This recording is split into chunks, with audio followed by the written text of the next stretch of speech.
What we wanted to do today is talk a little bit about how the study was carried out, just to give you an overview. I'll talk about the methodology. Federico will summarize in the speed of lightning some of the key findings. You've got the report to read through in more depth. And obviously we would love to hear your comments and thoughts today and as the day progresses.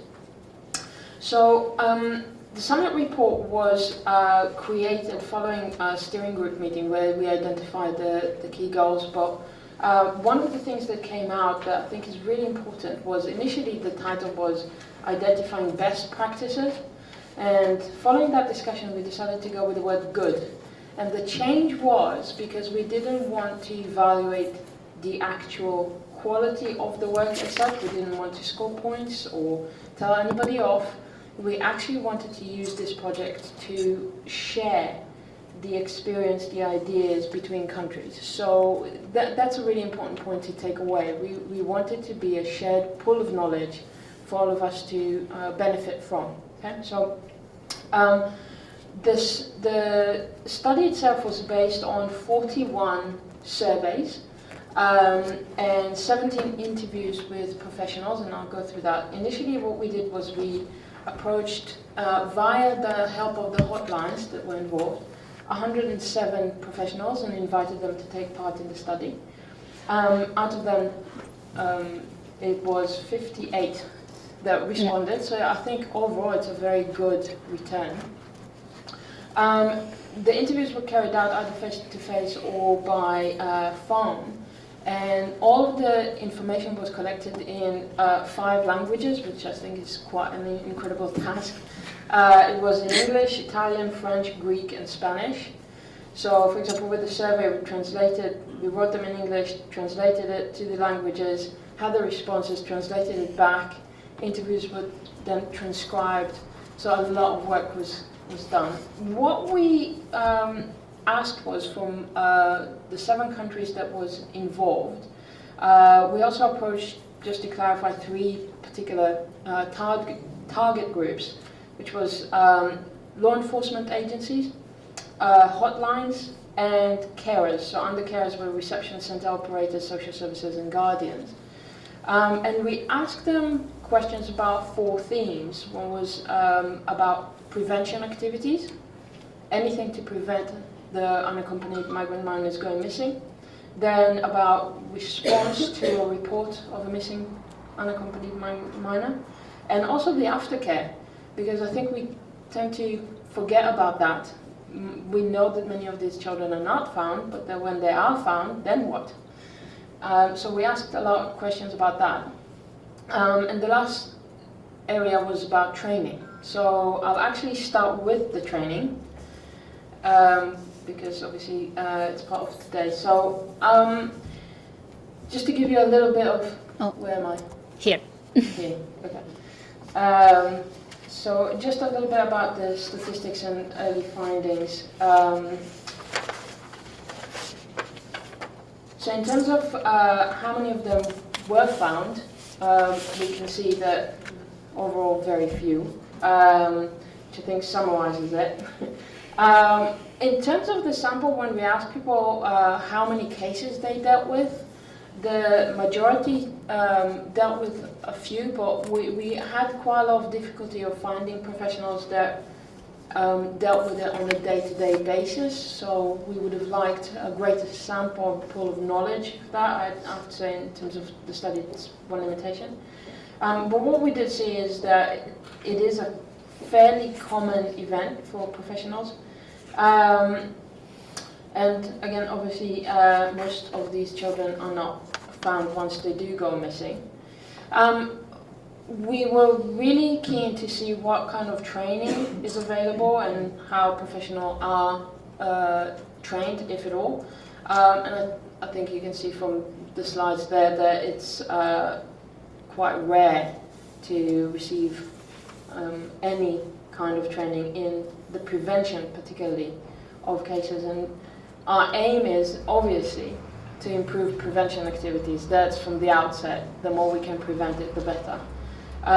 So one of the goals of today's and of this event is to improve training, but also for you to take that with you and kind of filter that through in your respective organizations. In terms of how people respond to disappearances, again, in terms of training, it wasn't that positive, although hotlines seem to have received more training in that respect. But again, we want to be more proactive and facilitate more training in advance. So I'll let Federica now talk more about the actual training. Thank you, Karen. My name is Federica Toscano. I work for Missing Children Europe. I'm the project officer that coordinated the different tasks linked to the project summits. It was a very interesting study. I think that the results of this study are really useful for every one of us that is working in this field. Regarding prevention, as Karen mentioned, lack of training went together with lack of prevention activities in many cases. And what was said by many of the people involved in the surveys and in the interviews is that cooperation in terms of prevention depends a lot also on the motivation of the people involved rather than on efficient and official procedures in place at national level. It changes from city to city, from region to region. Often prevention activities really depend on the context in which the carers, the law enforcement work. And the creation of safety or care plans together with guardians, reception center operators, child protection authorities involved in the situation of unaccompanied children was highlighted as a very efficient prevention activities, which had very, very positive outcome on the children that were under care where these safety care plans were actually in place. One of the reasons that was highlighted very often in all the countries that we studied, one of the reasons for going missing was the complex and long procedures for having family reunification, for having the request for international protection analyzed by the authorities. Often these children are scared, intimidated by the complexity of the procedures and are less motivated to continue when they hear that it takes a lot of time. It is very important, this was highlighted of course by several carers, to make sure that everything is very clearly explained to the child. Every single step in this procedure is clear to the child and is explained in a child-friendly manner, of course. It is important to empower the child to take decisions that are going to have a very important impact on his future. All kinds of decisions on reception, decisions on the procedures for the asylum application, etc. So that was highlighted as important also to create a trust in the child on the carers that are taking care of him. The creation of this trust was highlighted by several carers as the most efficient tool to prevent disappearance, making the child trust on the fact that you are there to be on his side, her side, to protect them and to help them in case they need it. However, I would like also to highlight the fact that whenever there was a simplification of the procedures, whenever there was a situation when some procedure became faster for several reasons, political reasons, internal review of the procedure, etc., children often actually stayed, in the sense that when they felt the procedure became more simple and it was more possibility to have a successful actually asylum request, for example, children stayed. So this is also important to highlight. Where procedure became simpler and more easy to understand, the rate of children going missing decreases. The assessment of the likelihood that the child will go missing seems like a basic step in the prevention of the disappearance of a child, but is actually something that doesn't happen in a systematic way in the countries that we've studied. Here again, we've noticed that it depends a lot from the local context rather than the national context. It depends a lot from the system in place in a certain city rather than in a certain country. The assessment, as I said, is not systematic, and often, again, it's based on the expertise and the motivation of carers law enforcement, rather than on official standardized procedures, list of indicators of the likelihood that the child will go missing, and for example, national tools. The creation of national list of indicators, national tools, was highlighted as a need from the carers. Carers very often said, we would like to have some document to whom to refer in order to be able to assess this risk. And of course, this kind of documents cannot be created by carers alone. These kind of documents need to be created together with all the actors that are involved in the situation of an unaccompanied child. It was highlighted as well by several guardians, for example, that information from law enforcement on known trafficking rings in the country, known criminal organizations, groups that take advantage of the vulnerability of these children, is something that they would like to receive in order to be more aware of what are the risks to which these children are exposed. For example, we have noticed in several countries that the nationality of the child could become an indicator of the risk that the child will go missing. But of course, this is something that is either understood by the experience of a certain carer that experience itself that some children from a certain nationality go missing, or it's facilitated by information coming from law enforcement explaining to the carers this nationality is more exposed to this kind of risks. Here again, it is important, as you see, to cooperate, to exchange information between actors involved in the protection of the child. Yes, I think that is it. Thank you. Here again, exchange of information between agencies. So not only when it comes to the risks to which the child is exposed, but also basically information on the children. What we have encountered in several of the countries analyzed is that often information on the same child is collected at different times by different actors. And it is very rare to find situations in which this information is systematically collected in one only place, where actually when a child protection authorities, a reception operator, a guardian where actually these people could go and retrieve it when needed. That's the thing. So often information is scattered, is available a little bit everywhere. But this, of course, is an obstacle when there is a need to take immediate actions for the protection of the child, or simply when there is a need to decide on what would be the best care, the best reception conditions for the child. So it is advised by several carers, and it is advised by the results of this report, to actually think about how information could be stored better, how information could be available to all actors because stored in the same place. The creation of databases was suggested by several carers. Several carers said, we would like to have some sort of national database where the information of the child is there, and we know that if we need it, if law enforcement needs it because the child went missing, we can easily retrieve it. Yes, something else that I wanted to say is that we actually realized that the use of standard forms common to all people dealing with the situation of an unaccompanied child is extremely efficient in this regard. And this is why, for example, in the handbook that is lost in traffic, but hopefully will arrive at a certain point, we have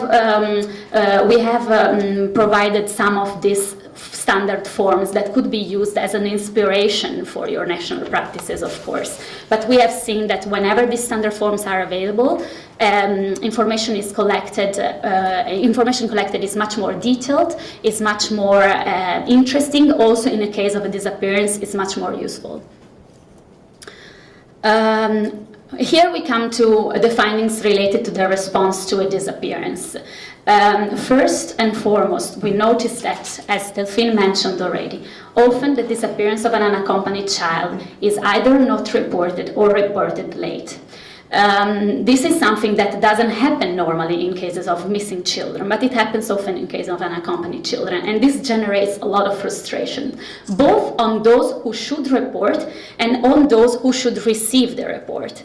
The reasons why reporting is delayed or doesn't happen is often due to the fact that the procedures for reporting are unclear. It is not clear who should be the person reporting? Would it be the guardian? Would it be the reception center operator that was supervising the child? Sometimes the procedures are extremely long and require to the person to go physically to the police station and report the disappearance, and often spend hours there. That, of course, especially in cases where human resources are limited, is a burden, and this is one of the reasons why often delayed report is delayed. Delayed reporting also is due to often to the fact that the assessment of the risks in which the child could incur if missing is not properly done. So in some cases the risks are underestimated, and this is why no action is taken immediately. It is important to highlight here that while hotlines for missing children are generally receiving the report of a disappearance of a child, this is not the case, as it was mentioned above, in cases of unaccompanied children going missing, which is a pity, because hotlines for missing children are in the capacity of providing administrative and legal support to those who report the disappearance. So, as we said, in many cases, carers are not really aware of what are the procedures in place in a case of a missing child, but hotlines are. So in case of a reporting to a hotline, hotlines could be able to provide all the information related to how to report a case, how to follow up on the reporting, what are the procedures that should be triggered in this case, and should assist the carer in following up on the case.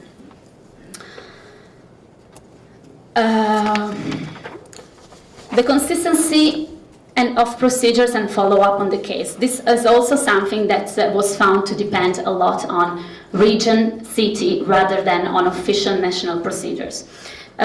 Responses and approaches differ substantially from city to city, not only from country to country, and this causes a lot of frustration. And it is suggested once again from the people that we interviewed and surveyed that the response and the procedures for follow-up depend a lot from the motivation of the person that is involved, rather than from official procedures in place.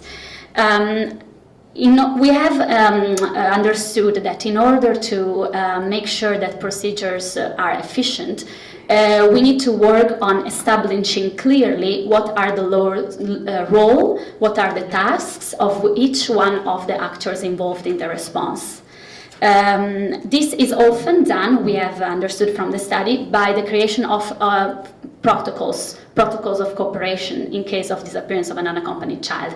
There will be a workshop run by Child Focus in the next days that will address specifically this issue on how to create protocols and cooperation, and why these protocols and cooperation could actually improve the consistency of the procedures. Here again, we have a problem also of training. The more systematic training is, the more efficiency we will see actually. It was reported, especially from UK, we have found, especially in UK, interesting practices regarding multi-agency meetings, multi-agency structures, which has been reported as extremely positive. A practice that really created a difference in the protection of children, improving it. These are structures that also differ from city to city again, but are interesting to be studied and to be probably exported. These hubs, these structures, multi-agency structures, gather all the information related to the situation of unaccompanied children in the countries, and are able then to provide support and provide advices to carers that come to them with a certain request. They are, for example, able to also provide the training when it's needed. And they are also able to evaluate what are the current procedures in place, what is the current situation, and then to study it, to evaluate, and then to provide recommendations. One example of this multi-agency structures is the Child Trafficking Advice Center, that is two people working there that I don't see here now. Yes, there. We'll be running one of the workshops, explaining to you their experience and how they see this working in the UK, and how this could be an inspiration for other similar situations in other countries.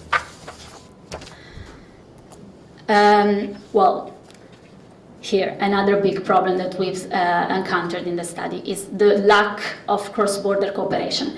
To be honest, what we have heard from several law enforcement officers around is that they get very frustrated when they see that the child might be in another country, in the sense that the cross-border cooperation is extremely complicated and extremely difficult, and sometimes the response to a case of a missing child ends when there is a suspicion that the child would be already abroad. This is something that, again, we have explained better in the study. You will see what are the difficulties that are encountered by the several actors in cases of cross-border missing cases that are cross-border. We have also addressed it in the handbook, and we have provided tools for cooperations. In this case, again, I would like to mention the fact that hotlines for missing children have systems for cooperating in cross-border cases of missing children, so also of cross-border cases of missing unaccompanied children.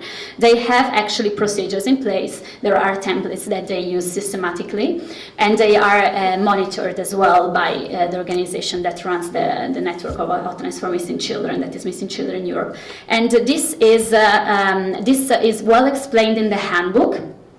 And I think it will be worthwhile to be read also by law enforcement officers and carers, because these are systems that can be, of course, not only interesting to be known, but also interesting to be understood, because they can be used by you actually, because they exist. What we have seen is that a lot of tools that exist and are in place and could be used are either not known or not used. So it is important to make sure that in these days we become aware of what are the possibilities that we have. When it comes to aftercare, and I'm almost done, as Karen said, this is a step that is often not given the importance that it can have.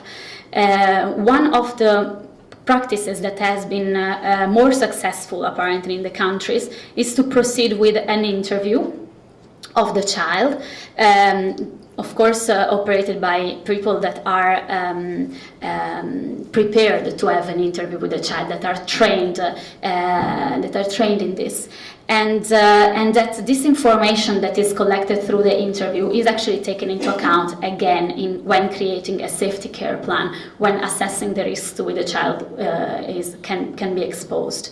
This is not done systematically at the moment, but it would be the study shows that it would be extremely important that this would happen systematically, and also that the information collected through the interview are not only shared by those who are in charge of the care of the child, but also to child protection authorities and to law enforcement, because this can be, the information collected through the interview can be important intelligence, especially in cases of trafficking.